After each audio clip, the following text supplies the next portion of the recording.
आज का हमारा टॉपिक है मेकिंग ऑफ द कॉन्स्टिट्यूशन। हमारा कॉन्स्टिट्यूशन बना कैसे, इसको बनाने में क्या क्या वेरियस हमने स्टेप्स लिए, कब क्या हुआ, क्रोनोलॉजी, स्टेप्स और सभी कुछ हम समझेंगे आज एक एक करके।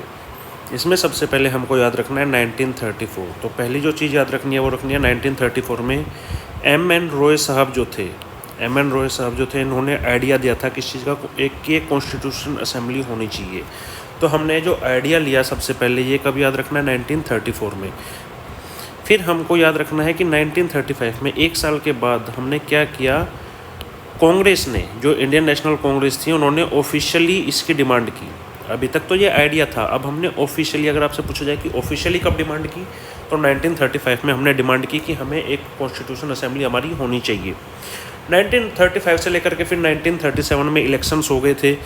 तो आप यहाँ पे याद रख सकते हैं कि 1937 में तो इलेक्शंस हो गए थे। फिर तो हमें 1938 में क्या याद रखना है, 38 में नेहरू जी ने क्या किया, कहा कि जो हमारा कॉन्स्टिट्यूशन होगा फ्री इंडिया का, उसमें कोई आउटसाइड इंटरफेरेंस नहीं होना चाहिए, हमको कोई बाहर का इंसान नहीं चाहिए जो इंटरफेयर करे।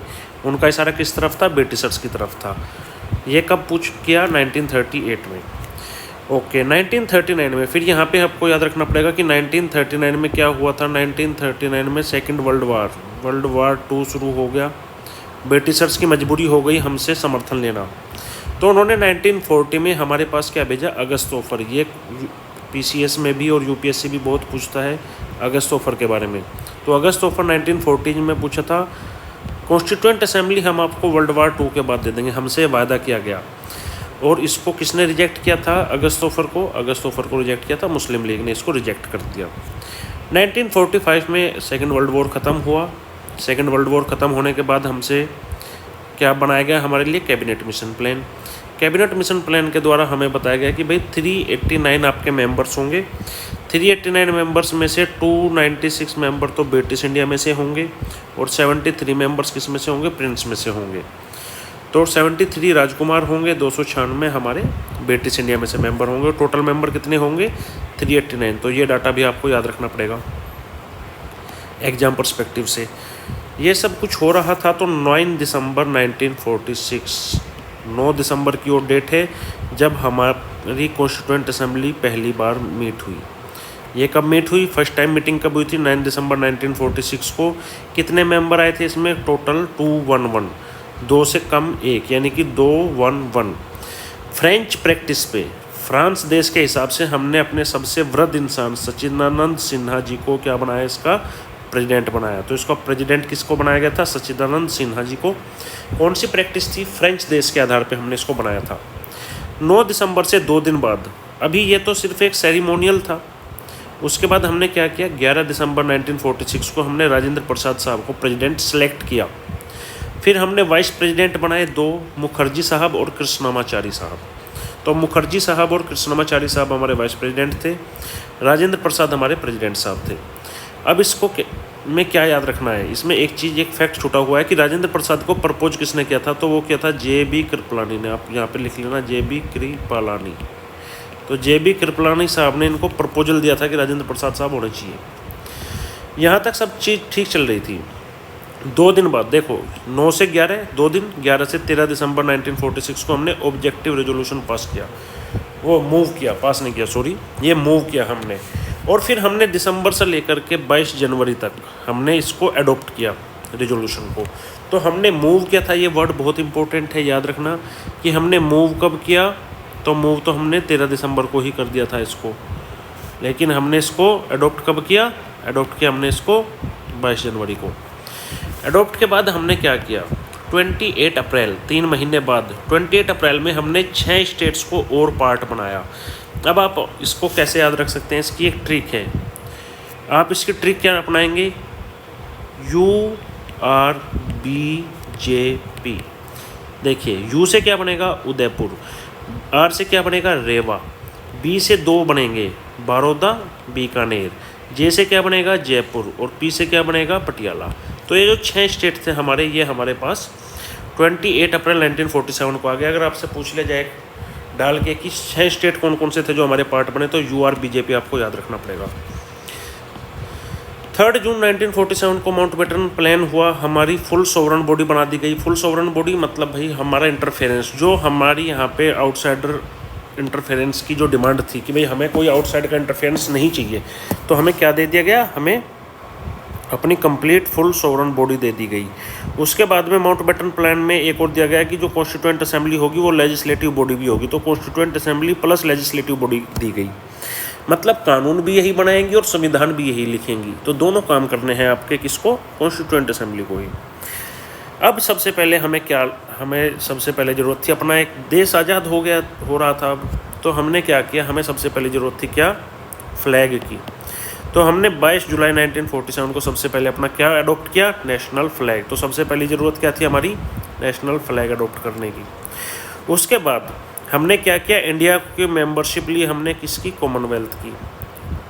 ये कब ली हमने, मई 1949 को। 24 जनवरी 1950 24 जनवरी को हमने क्या क्या चीज़ें अडॉप्ट की, हमने 3 चीज़ें अडॉप्ट की, ठीक है साहब। हमने क्या चीज़ें अडॉप्ट की, हमने 3 चीज़ें अडॉप्ट की। हम उसका कोड क्या लिख सकते हैं कि भाई हम पास हो गए, क्या लिख सकते हैं, पास हो गए। तो हमने सबसे पहले तो एक एंथम लिया अपना, एस से हमने क्या लिया, सॉन्ग लिया, और पी से क्या लिया, प्रसाद को प्रेसिडेंट चुना, राजेंद्र प्रसाद जी को प्रेसिडेंट चुना।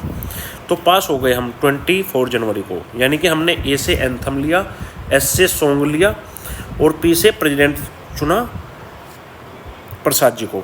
और हमारा ये याद रखना कि हमारा जो फ्लैग था वो कब आया था, वो हमने 1947 में अपना फ्लैग अडॉप्ट कर लिया था। 24 जनवरी 1950 को हमारी कॉन्स्टिट्यूएंट असेंबली जो था उसका फाइनल सेशन रखा हमने यहाँ पे उसको ख़त्म नहीं किया, बल्कि उसको कंटिन्यू किया एज ए प्रोविजनल गवर्नमेंट, ठीक है, प्रोविजनल गवर्नमेंट के रूप में उसको कंटिन्यू कर दिया। और कॉन्स्टिट्यूएंट असेंबली 24 जनवरी 1950 को ख़त्म हो गई। मोस्ट इंपॉर्टेंट है प्री के हिसाब से भी और मेंस के हिसाब से भी, ऑब्जेक्टिव रेजोल्यूशन में सब था क्या। ऑब्जेक्टिव रेजोल्यूशन में सबसे पहली चीज़ थी कि इंडिया कैसा होगा। तो हमने कहा कि इंडिया जो है एक इंडिपेंडेंट होगा, सोवरन होगा और रिपब्लिक होगा। याद रखना, ऑब्जेक्टिव रेजोल्यूशन में कहीं भी डेमोक्रेसी की बात नहीं थी, तो डेमोक्रेसी की बात नहीं थी, क्या क्या थी, इंडिपेंडेंट होगा, सोवरन होगा, रिपब्लिक होगा। जो भी हम दूसरी टेरिटरीज को लेंगे वो हमारे किस में मिलेंगे, यूनियन में। वो कोई स्टेट में नहीं मैच होंगे, वो किसके साथ मैच होंगे, जाकर के यूनियन के साथ। पावर और अथॉरिटी राजा से, प्रधानमंत्री जी से, प्रेसिडेंट साहब से नहीं आएंगी, ये लोगों से आएगी, फ्रॉम द पीपल। हमने कहा फ्रीडम किस किस चीज़ की देंगे हम इंडिया में, सोचने की, एक्सप्रेस करने की, विश्वास करने की, फेथ की, वर्शिप की, वोकेशन की, एसोसिएशन और एक्शन की, और पब्लिक मोरलिटी की। जब आप देखेंगे कि प्रियम्बल में हमारा थॉट भी है, एक्सप्रेशन भी है, बिलीफ भी है, फेथ भी है, वर्शिप भी है। प्रियम्बल में वैकेशन नहीं है, एसोसिएशन और एक्शन नहीं है। एसोसिएशन और एक्शन किस चीज़ में आ गए हैं, फंडामेंटल राइट्स में चले गए हैं ये। और पब्लिक मोरालिटी किस में चली गई है, फंडामेंटल राइट्स में चली गई है। तो फ्रीडम जो हमारी जो प्रियम्बल है एक तरीके से, वो काफ़ी हद तक इन्फ्लुएंस किससे हुई है, ऑब्जेक्टिव रेजोल्यूशन से। ऑब्जेक्टिव रेजोल्यूशन में हमने इक्वालिटी की भी बात की है। 3 टाइप की इक्वालिटी है, स्टेटस की इक्वालिटी होनी चाहिए, अपॉर्चुनिटी की इक्वालिटी होनी चाहिए। ये दोनों चीज़ प्रियम्बल में है। और बिफोर लॉ इक्वालिटी होनी चाहिए, ये आर्टिकल 14 में चली गई है, किसमें, फंडामेंटल राइट्स में। तो ऑब्जेक्टिव रेजोल्यूशन ने एक तरीके से आप देखें तो किस किस चीज़ को इन्फ्लुएंस किया, इन्होंने इन्फ्लुएंस किया, नंबर 1 प्रियम्बल को, नंबर 2 फंडामेंटल राइट्स को। फिर जस्टिस की भी बात की गई है, तीनों टाइप का जस्टिस होना चाहिए, सोशल, इकोनॉमिकल और पॉलिटिकल। और ये हमारा किस में है, ये प्रियम्बल में भी है, एज इट इज आज भी है। तो ऑब्जेक्टिव रेजोल्यूशन में इंडिया कैसा होगा, स्टेट्स कहाँ, टेरिटरीज स्टेट्स में जाएंगी, यूनियन में जाएंगी, पावर और अथॉरिटी किसके पास होगी, फ्रीडम कैसी होगी, इक्वलिटी कैसी होगी, ये सब ऑब्जेक्टिव रेजोल्यूशन था आपका। अब आपको कुछ चीज़ें का क्या करना पड़ेगा, अब आपको कुछ चीज़ों को याद करना पड़ेगा।